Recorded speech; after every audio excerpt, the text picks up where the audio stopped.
Welcome back to another episode of the Pit Lane Yappers. I'm Mox. And I'm Rosie, and this is our 2024 recap. And Happy New Year. It is officially, January 2nd, 2025. So Happy New Year, Merry Christmas, Happy Hanukkah, all the holidays. Happy holidays. Carlos is officially a Williams driver, and Lewis Hamilton is officially a Ferrari driver. Sentences I didn't think I would ever say.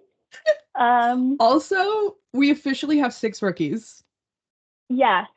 That's also, literally almost half the grid. Also, if you've been on Twitter, there's been fandom drama with Tifosi and Cool LH already. Cool LH is saying Ferrari should remove yellow from their car, even though Lewis has been wearing fluorescent yellow. So I don't understand why they want yellow off, but like it isn't in the Ferrari logo. There's only 3 colors there, babe. I want to say. There's blue now. But let's go through our favorites of the season. So our favorite race. I have 2. I have 2. I wonder what yours are.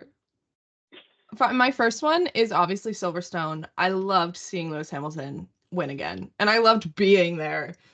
I loved being there, but it is not in my top 3. Can I guess yours? Yes. Monaco and Monza. Yes. Wow, who would have thought? Mine. I would say Miami might be up there for you because of the Danny Rick P4. Yeah, but it's not.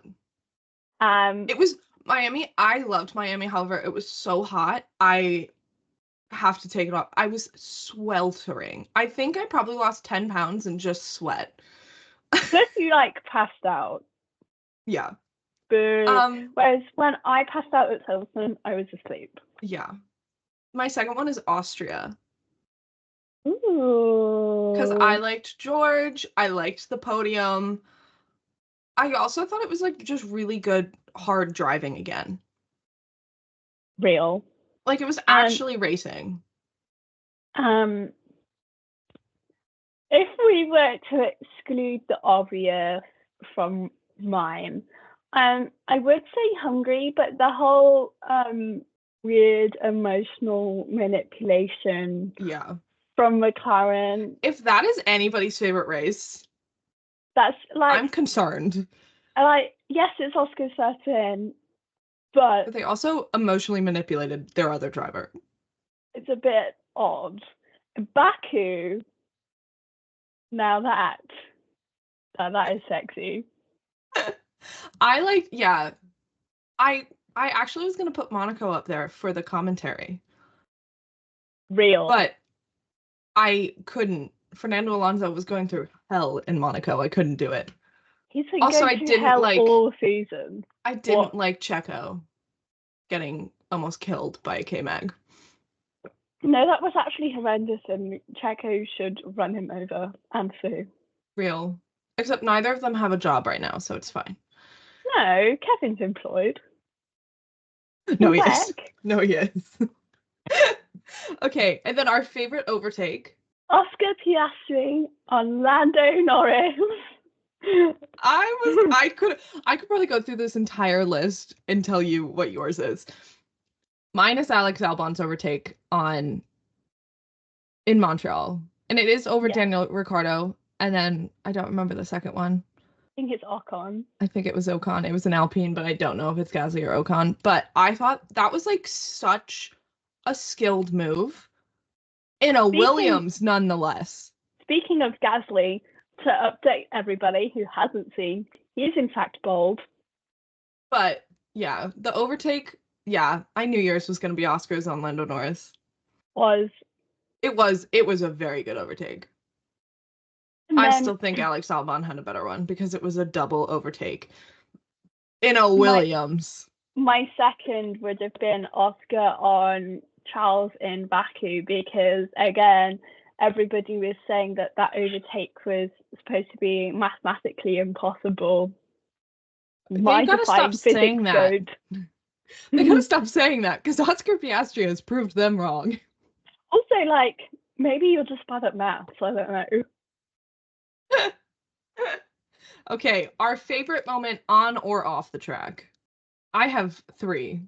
You can go first then. 1, I feel like it's very obvious. Adrian Newey to Aston Martin. Everyone clap. I think I cried when that came out. I actually think I cried. No, I'm pretty sure you did. Yeah. I do have a moment. It feels a bit basic, but it would be probably Lewis to Ferrari because that's my team. You cried. That's my team. Lewis is like the most iconic driver of all time, aside from what, Schumacher? Yeah. So, yeah. Okay, my second one is almost all my favorite drivers went to the Eras Tour. Okay, real. Like that was the talk also, like, and all the Taylor Swift talk, yeah. Seeing Charles at the VIP tent in Italy, only Taylor puts people there, man. And George. And George wears the merch. Charles doesn't, but George wears the merch. Well, Charles went because Alex is a fan, which is so cute. Yeah, but George went because of his niece. Yeah. And he got the merch.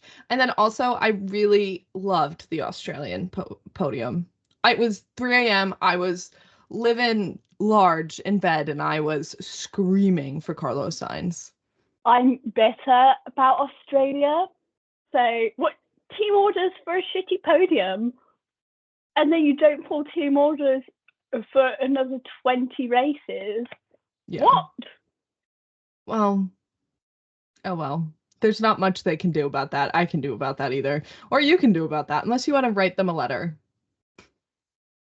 It worked for the Lewis fans. My favorite moment off track, well, this is me centered, but getting my degree. No, my favorite moment. She's graduated. Off track would be all the 1681 moments, like the little family jokes. That was really funny. Just them all interacting. I am not part of 1681 Nation, and I thought it was funny. And I like that they're slowly becoming friends, I think. Yeah. It's gonna be interesting to see. And then our favorite radio. I do have mine. I don't think it's going to please people, but I do have mine. I think you know mine too. You can go first. Mine is the Fernando. You wanted to hit the box button, correct? And he said, I was just pressing all the buttons so I don't crash. My other one is George's Yabba Dabba Doo. So my first one would be a Charles radio. Actually, they're both Charles radios. That say, and he's like, I don't care about Norris. Give me Russell. Today, because this is when they were racing, and Brian thought he wanted the gap to Norris, who was leading the race, but Charles was like, Lando's too fast for this Ferrari. Can I please have George Russell? Yeah, who was in front of him. And then my second favorite would be Brian to Charles Monaco, and says, "You make me dream." I was already crying because the commentary was so good. Yeah. And then that came on, and I was like, oh no. Literally. Tears. Oh, Brian! It's just like when Franco was like, thank you guys you made my dreams come true. Tears. Waterworks. Brian is the best change to the Ferrari team that has happened in a long time. It's going to be very interesting to see the Ferrari garage next year because Carlos took half of them. Yeah, but like... That means Ferrari's hiring. Hold on, let me apply to some jobs. I'll live in Italy. I'll download Duolingo right now. Yeah, why not? All right. Our favorite helmet. I really liked Oscar's Australian helmet with the kangaroo. I liked the Senna one too. That didn't make the list though. Unfortunately, I'm too broke to buy the mini helmet of that. So, Team 81, do you want to send that to me? I have 3 favorite helmets. Okay. But one's just like, of course, I had to put up there. My first one is George's Abu Dhabi helmet. Oh, that was so nice. My second was the obvious one, Alonso's 400th Grand Prix helmet. We're not talking about his 400th Grand Prix, but we are talking about that helmet. That helmet was amazing. And then the last one is Lando's Budapest one, where it was like the helmet he broke. That was gorgeous. Yeah. That like belongs in a museum. That was literally stunning. You can make a museum out of anything. That's true. But those are my top 3. To be honest, I just like that Charles has the same helmet every year, every time. Like you could just buy his 2019 helmet and it could be his 2025 helmet. Yeah, exactly. Like Charles is like the new helmet for the season, and I'm like, oh, I wonder, is it going to be shiny red? I will never forget when Oscar dropped his helmet for 2024 and I was like, Rosie, that is the identical helmet. And you're like, no, it has some different stripes.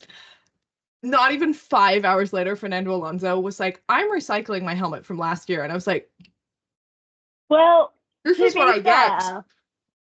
Oscar and Fernando, you can have the same helmet pretty much. It's just different colorways. Yeah. But anyways, our favorite livery. Not special livery, but just livery in general. I think you could guess mine. The Aston Martin livery. Yeah. I just really like green. Of course, that's like my favorite shade of green too. Of course, it's gonna be Aston Martin. I don't actually know what yours would be. I quite like the Mercedes livery, but I think on track, my favorite livery is actually the steak livery. Real.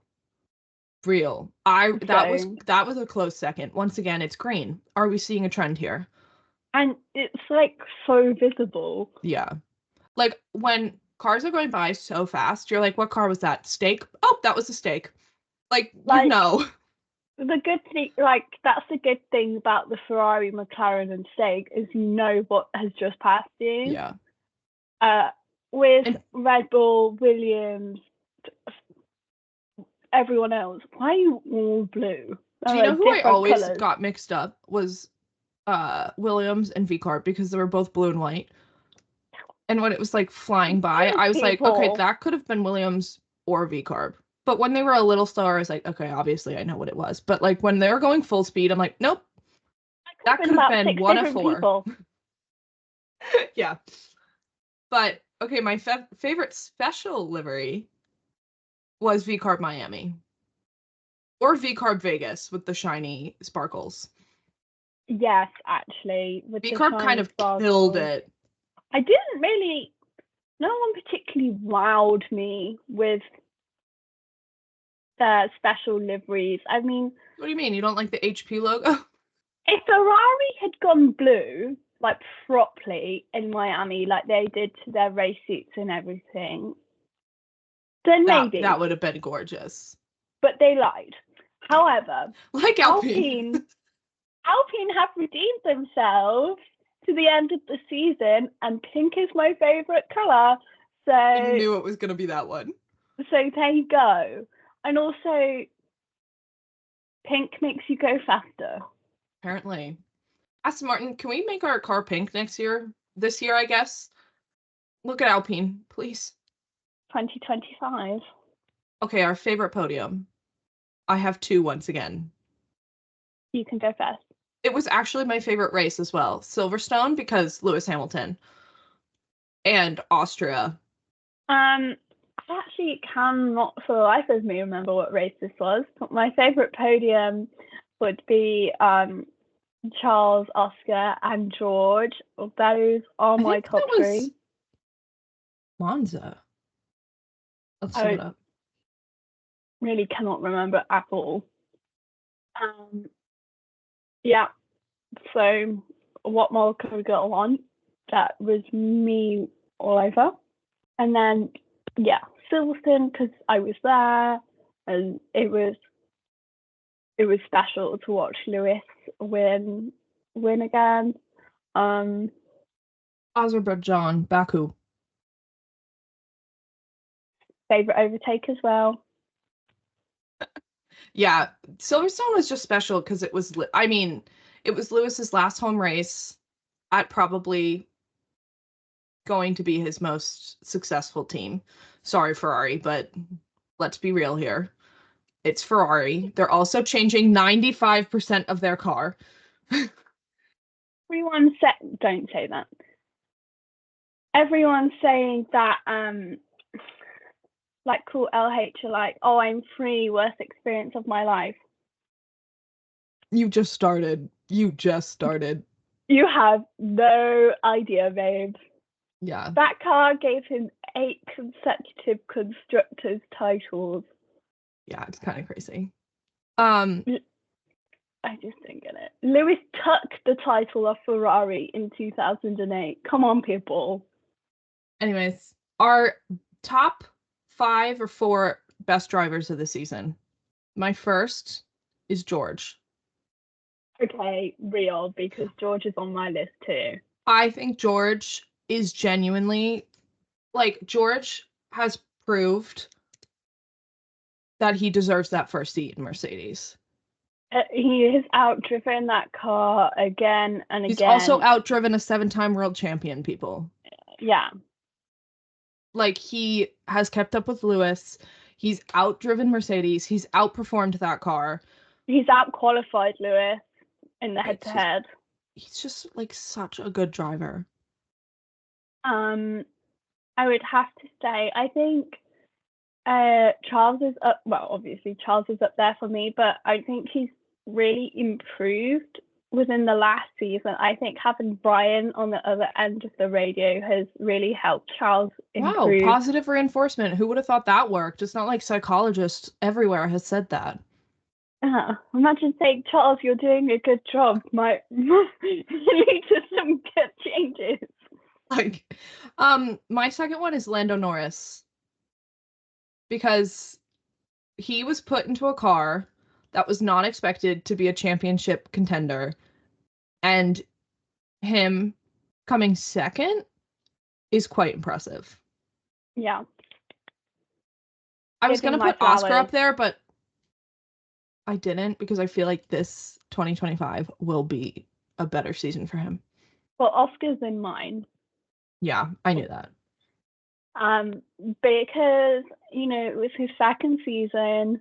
Last year he was 9th in the standings. He was also put in a car that wasn't expected to be a championship contender. And he finished 4th in the standings in his second year. And he is the only driver to complete 100% laps. That's crazy to me. Like, he joined the elite squad. Yeah, the only other people who have done that are world champions. Do you hear me, McLaren? My third one is going to be shocking. Okay. But you're going to have to hear me out. Pierre Gasly. Okay. No, I can see that, especially towards the end. He, like George, outperformed that car like crazy. Yeah.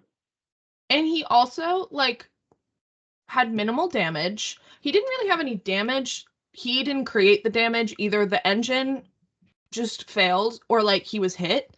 He had damage, but he didn't create it, which is crazy in Formula One. And then also, like, I just think his driving has gotten so much better this year, even though it's not obviously some of his earlier years. But, like, I feel like he is just a better driver, and I feel like Alpine really helped him with that.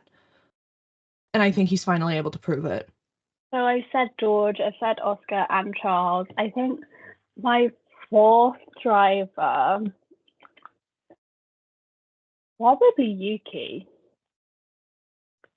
Because he's done so well. You know, he was driving better than Danny Rick for majority of it. He outdrove Liam Lawson. He was doing well. Did he get that seat? No. Don't know. Are we shocked? No. Yeah. Do I know what else he could have done? No. But he could have gotten another team, I feel like, if he really wanted to, and I think he might in 2026. He's gonna be like, goodbye. My fourth one is Carlos Sainz. That man, I think it was because he didn't have to deal with the team. He's like, I don't care. You're dropping me. I don't care. I don't have to be second to Charles. I don't have to be a second driver. And he proved himself to be a first driver, and Ferrari just didn't pay attention. But his podiums... No comment on that. His podiums were crazy. And I feel like Australia really set the scene of how he's going to drive this season. And then Mexico kind of really honed that in for me. Again, I only want one person on the top of that podium in Australia. Do you have a fourth driver? Did you already say is Yuki your fourth? Yeah. Okay, so my fifth driver is Max. Because that man was going through hell and back with this car, and he still won the Drivers' Championship. And his drive in Brazil is the main reason why I put him up here. No, that was insane. That was an insane drive. Much like while Charles' drive from 19th was. Yeah. I just feel like everybody was like, oh, this is the fall of Red Bull. This is the fall of Max Verstappen. But I feel like if you actually look at his driving and how he was driving in a car that was meant to be quite low down on the standings, it's insane. So, it was just crazy because it was supposed to be the weekend that McLaren cinched the championship or whatever. And Max Verstappen went, no. You pulled that out the bag. That is crazy work. Yeah. Yeah, so, okay. Do you have a fifth? No, I don't think so. Okay. Our most disappointing, not performance, but disappointing to see, I wish you could have done better, or I know you had it in you, or your teammate did so much better than you, and I don't know why. My first one is controversial. Again. Okay. Well, actually, two of them could be controversial, but one makes sense. The first one is Lewis. Not because he was driving poorly, but because I feel like because it was his last year in Mercedes, he kind of gave up. And I feel like if he really, really pushed like George pushed, he could have been a little bit better. I wouldn't say he's winning races or, he's going to be the prime Lewis Hamilton, but I also, that's not just on him though. I feel like Mercedes gave him a car and was like, good luck. Yeah, fully. It's too, it goes two ways, but I will say, yeah, Lewis was disappointing just because I was like, it's his last season, Mercedes, give him a freaking car. And they didn't. And then all he did was complain, rightfully so, but all he did was complain. And I was like, oh. This is more specific, but the Ferrari Canada through Silverstone run, that triple header was so horrendous. Yeah. As for everybody, horrendous. And actually, that triple header is the reason Charles couldn't finish higher in the championship. So if we had, we could have been second in the championship, or even worse, if they hadn't. Max Verstappen would never let Charles Leclerc be first, ever, without a fight. My second one is Daniel Ricciardo. Shocking for me, I know. I think he did the best with the car he could, but it was very disappointing to see Red Bull say, okay, we'll build up your confidence. We'll, make sure you have a car that actually shows your worth. And then they were like, bye. And it tells a lot about the situation because Daniel Ricciardo deleted everything he had affiliated with Red Bull on his social medias, and he still has McLaren up. Like, he deleted Monaco 2018. That's crazy. But he kept Monza 2021. And everyone said McLaren was the worst treatment. I still don't like how they treated him, but Red Bull was worse. This is not going to be controversial at all. Another disappointment would be Checo. Yeah, I had him. him. I'm so sorry, Checo, but your prime has clearly gone. I also feel like there's a lot of defense in saying he's a very good driver. And he is. Nobody's saying he's not a good driver. However, 2023, we could have said the car was made for Max. But 2024, the car was not made for either of them. And the gap was just too big. And the gap was insane. And the fact that they re-signed Checo, I was like, well, that's a choice. And then McLaren kept winning and winning and winning. And I was like, this is a choice. Why is Checo staying in? And then they finally dropped him. And it was not shocking. Just felt bad because I know they knew before Abu Dhabi. Well, last year, you could have defended it by saying, well, he's second in the championship. Yeah. And then this season, he was 8th. I just think the way Red Bull deals with their drivers is not very nice because they definitely knew before Abu Dhabi. They probably knew for a few races. Well, it said they knew, I think, right after Mexico, they had the talk and said, you're just not. Which is a home race, first of all. At least they let him drive in Mexico before they told him. But, they didn't do that to De Vries. No. I don't think, though, Red Bull has any respect for the drivers that are not winning. No. So any driver besides Max. And I think they really like Liam Lawson because Liam Lawson impressed all of them in his junior series. And it's going to be a very rash contrast between Max and Liam. This disrespect started with Mark Webber, by the way. Yeah. Definitely. Okay, my last one. This pains me. This one pains me. It's gotta be Fernando, though. But not because he was driving poorly, but it was because the car was a bag of shit. I really didn't think we could be any worse than 2023. And do you know that if Fernando Alonso, I think they said, stopped driving after Canada, he would end on the same amount of points that Lance Stroll had throughout the season. Well,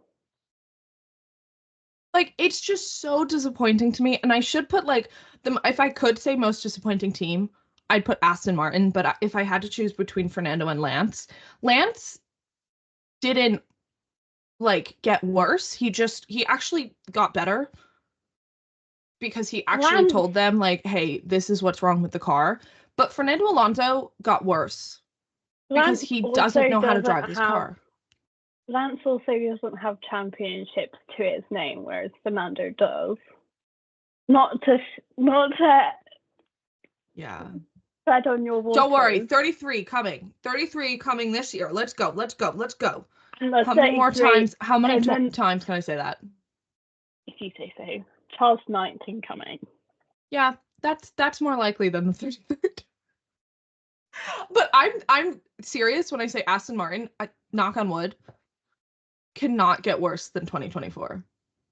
Be careful what you wish for. We genuinely had a tractor.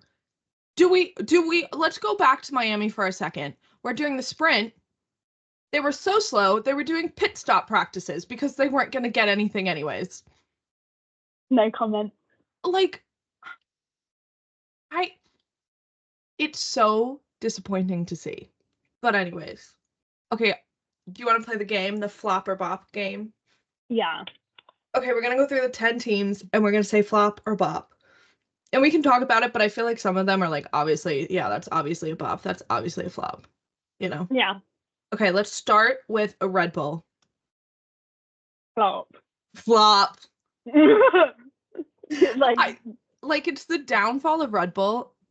Don't worry, Max Verstappen can still win his 5th. Everybody, he proved it this year. Last year, he can prove it this year. But the car is just not carring. No, not even a little bit. Yeah. Okay, McLaren. Bop. Like, no was question. Not expecting to be in the championship contenders, and they were. Yeah. They like finally figured it out. Well done. Yeah, they finally figured it out. Okay, Mercedes. Bop. I said flop. Yeah, I said flop. Oh, I thought you said bop. And that doesn't take away from they were really good in the cold. But that's like what, 3 races? It's all good building a car for Silverstone, but also let's build it for more than just Silverstone. Yeah, come on, people. No more Mercedes. You got to build it. They've got to build it for Italy this time too. Yeah. So. All right. This one I have flop and bop. It's Ferrari.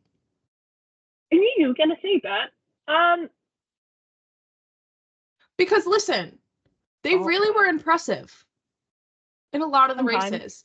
But at the same time, like, they didn't know what they were doing half the time.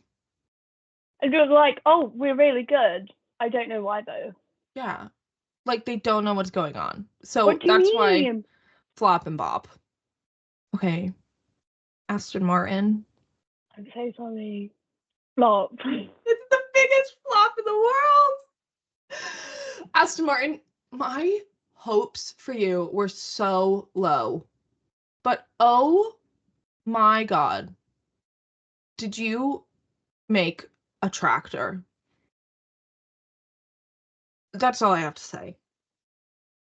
Also, it wasn't a very safe tractor. Like, it wasn't turning. It wasn't turning. But we did get Adrian Newey, so that's a flop. I meant that's a flop. Well, you don't have him just yet. Okay, but literally he said he's going to work on the 2025 car, like the big upgrades he's going to help with. He's not going to be the main person, but he will be involved to try to figure out the car. But 2026 will be our year. You've already discounted this year. You sound like a Ferrari fan. Anyways, see you in 2026, everybody. V-Carb. Flop. And bop. I think they were a flop. Right, I think team-wise they were a flop, but I think Yuki proved himself massively this year. Well, that's not. I don't include the drivers. I think of the team as like as a whole flop. And the reason why is they couldn't get their stuff together. Like literally, when the rumors of Daniel Ricciardo leaving, half of them were like, "Yeah, no, I have no idea what's going on." And that was like the team principal and the strategist. They were like, "No, I have no idea." I'm like, what do you mean you have no idea? This is your team. A little meeting about this. Yeah. A little memo wasn't sent out. Like, by the way. An email? Like, come on. Something. Okay. Alpine. Flop. I said bop. I said flop because you spent 21 races out of 24 being fit. Well, I wouldn't say that necessarily. They got a lot of points. But I said, I mean, I can see how they being a bot with also, managing Brazil. Oh yeah. Yeah, that like kind of brought them into the bop with me. And they managed to go a whole season with Pierre and Esteban, who do not like each other. Yeah, and they made it work. Somewhat. Yeah. So, somewhat. But well done. Oh, this one's so obvious. Steak. Flop. Flop. Like, no question. A 20-second pit stop. That's all I have to say. And also, they're expecting their drivers to get championships in this kind of car. I'm so sorry, Nico Hülkenberg, and yeah, just so sorry. And Gabriel Bortoleto. I feel like if anybody has a chance, it's Bortoleto because he doesn't expect a good car. Yeah, that's so true. Like I feel like he has absolutely no sense of like, is this gonna be good? Is this gonna be bad? Like, Nico Hulkenberg was like, okay, you know what? This could be a good car. This could be a good car. Nope, never mind. Williams? Flop.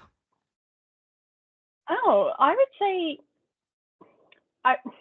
they could be both, but yeah. Yeah, I would say flop and bop, to be honest. But, like, I think the flop was, like, the team with Logan and not very, like, they're like, oh, we're supporting Logan. And then, like, the next race, they're like, bye, Logan. Yeah, flop. Yeah. Like, I just didn't like that treatment. But, like, performance-wise, also, Alex Albon didn't finish a race for, like, 7 or 8 races because he kept having problems. Yeah, that's true. Like, that's not good. But, like, also a bop because they let Franco drive. Half. Bop. Yeah, I agree. Big time. They didn't even have a simulator. And they were cooking. They were fast. They stole those fucking Ferrari horses. Let me tell you right now. Cannot wait for Oliver Behrman to be in that car. You know, next year Haas will be the tallest driver lineup ever, and V-Carb will be the shortest. I wonder how that's going to affect weight. Because when you're tall, obviously you're heavier. Yeah, but like V-Carb, you just have more of you to be weighed, and V-Carb is like this short. Like they are going to be really sorry. Basic Hadjar is taller than I am. Oh, but you know what I mean? Like, I wonder if that really that is really going to affect weight.